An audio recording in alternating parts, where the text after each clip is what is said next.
This is a story about lucid dreaming and reality confusion. When dreams bleed into waking life, it began as a fascination. Marcus discovered lucid dreaming through a late-night rabbit hole on the internet. The idea was intoxicating, being the architect of his dreams, creating a world where he was free from the limits of reality. He practiced diligently, training his mind to wake up within his dreams. At first, it was perfect.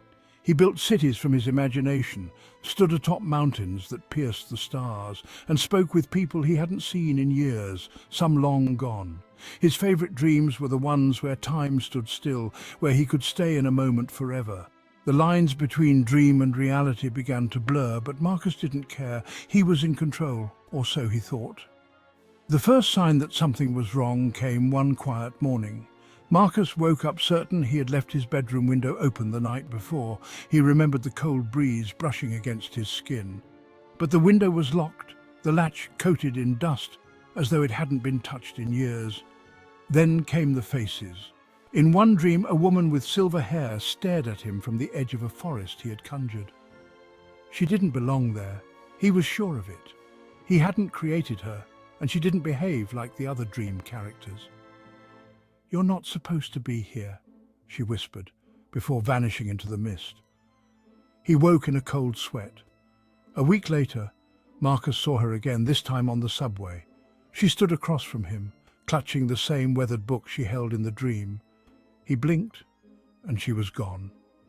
That was when Marcus realized his dreams were bleeding into his waking life. He started noticing fragments of his dream world around him. Songs he'd heard only while asleep playing faintly in the distance, objects on his desk he didn't remember buying.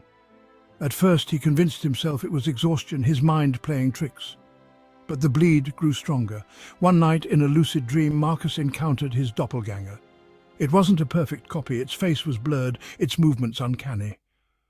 "You've gone too far," it said, its voice both familiar and foreign. "You're not dreaming anymore."